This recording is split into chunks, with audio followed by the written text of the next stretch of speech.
রূপগঞ্জে বালু নদীর উপর কেওড়ালা সেতুর নির্মাণ কাজের উদ্বোধন। নারায়ণগঞ্জের রূপগঞ্জে ডেমরা হইতে কামসার কেওড়ালা থেকে কায়েতপাড়া নদীরঘাট সড়কের বালু নদীর উপর এলজিইডি 97,72,72,326 টাকা ব্যয়ে 625.35 মিটার দীর্ঘ সেতু নির্মাণের কাজের উদ্বোধন করা হয়েছে। রবিবার সকালে এই সেতু নির্মাণ কাজের উদ্বোধন করেন নারায়ণগঞ্জ 1 রূপগঞ্জ আসনের মাননীয় সংসদ সদস্য মোস্তাফিজুর রহমান ভূঁইয়া দীপু। এলাকাবাসী জানান, সেতুটি নির্মাণের মাধ্যমে নদী পারাপারের দুর্ভোগ কমবে এবং শিক্ষা, স্বাস্থ্যসেবা ও জরুরি প্রয়োজনে যাতায়াত আরো দ্রুত ও নিরাপদ হবে। বিশেষ করে কামসাই, কায়েতপাড়া ও আশপাশের এলাকার মানুষের জন্য এটি গুরুত্বপূর্ণ ভূমিকা রাখবে। ব্যবসা বাণিজ্য ও স্থানীয় অর্থনীতিতেও ইতিবাচক প্রভাব পড়বে বলে আশা করছেন সংশ্লিষ্টরা। এ সময় উপস্থিত ছিলেন রূপগঞ্জ উপজেলা নির্বাহী কর্মকর্তা সাইফুল ইসলাম জয়, রূপগঞ্জ উপজেলা প্রকৌশলী আখতারুজ্জামান, কায়েতপাড়া ইউনিয়ন পরিষদের সাবেক চেয়ারম্যান আখতারুজ্জামান খান, নারায়ণগঞ্জ জেলা বিএনপির সাবেক সাধারণ সম্পাদক আলহাজ গোলাম ফারুক খোকন সহ জেলা স্বেচ্ছাসেবক দলের আহ্বায়ক মাহবুবুর রহমান মাহবুব, রূপগঞ্জ উপজেলা বিএনপির সভাপতি অ্যাডভোকেট মাহফুজুর রহমান হুমায়ুন, সাধারণ সম্পাদক বাসির উদ্দিন বাচ্চু, উপজেলা যুবদলের আহ্বায়ক আমিনুল ইসলাম প্রিন্স সহ স্থানীয় বিএনপি নেতাকর্মী ও এলাকাবাসী।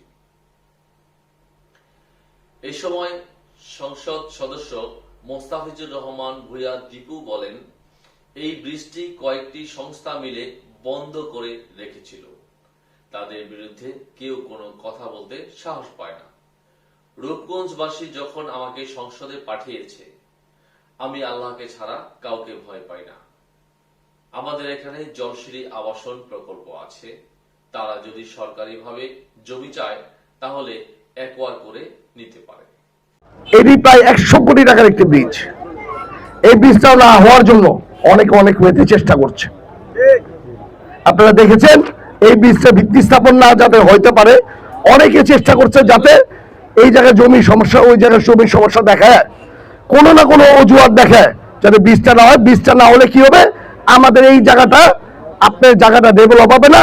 আপনাদের জমির দাম 10 টাকার জমি 5 টাকা করে কিনবে। এই ধান্দার জন্য এই ব্রিজটা না হওয়ার জন্য চেষ্টা করছে। আমি ধন্যবাদ জানাই যে এখানে প্রশাসনের যারা আছেন তারা এত আন্তরিক, তারা মিলে তাদের উৎসাহের মাধ্যমে, তাদের প্রচেষ্টার মাধ্যমে আজকে এই ব্রিজটা হচ্ছে। ইভেন অতি শীঘ্রই, মানে বাংলাদেশের আমার জানা নাই 2 মাসের মধ্যে কোথাও 100 কোটি টাকার ব্রিজের ভিত্তি স্থাপন হয়েছে আমার জানা নাই, কিন্তু এটা রূপগঞ্জবাসী, আপনারা কায়েতপাড়ার মানুষ এটা পেয়েছে। এই ব্রিজটাকে বন্ধ করে রেখেছে কয়েকটি সংস্থা মিলে বন্ধ করেছে, আপনারা জানেন। এটা যাদের এগেন্সে কেউ কোনো কথা বলতে সাহস পায় না। কিন্তু আমি বলতে চাই, রূপগঞ্জবাসী যখন আমাকে পাঠিয়েছে কোথাও, আমি কাউকে ইনশাল্লাহ ভয় পাই না। আমি আল্লাহকে ছাড়া কাউকে ভয় পাই না। আমাদের এখানে জলসিঁড়ি আছে। নরমালি সরকারি কোনো জিনিস যদি চায় তারা একবার করে নিলে আমাদের কোনো আপত্তি নাই। এখন সরকারি একটি সংস্থা, যে সংস্থা বলছে তারা আমাদের জমি নিবে, আমরা মেনে নিয়েছি। আমাদেরকে প্রপার দাম দেন জমির, আর দয়া করে তারা কতটুকু জায়গা নিবে এই জায়গাটাকে আমাকে দিয়ে আছি। আপনারা ডাকেন, আমরা একসাথে বসে ওনারা কি চাচ্ছে আমাদেরকে এটা একটা সমাধান পর্যায়ে নিয়ে যান দয়া করে। কারণ রূপগঞ্জবাসী আজ থেকে এত বছর ধরে এই জলায় চলতেছে, এই যন্ত্রণা থেকে আপনারা রেহাই দেন। আপনাদের সাথে শুধু আপনারা চিন্তা করবেন, রূপগঞ্জবাসী 4,04,000 ভোটার আপনার সাথে আছে। আমরা এটা সমাধান চাই, আপনারা চান? আপনারা দেখে ইনশাল্লাহ এটা অতি শীঘ্রই যাতে তাদের ডিমার্কেশনটা আসে, ওইদিকে আপনারা খেয়াল করেন।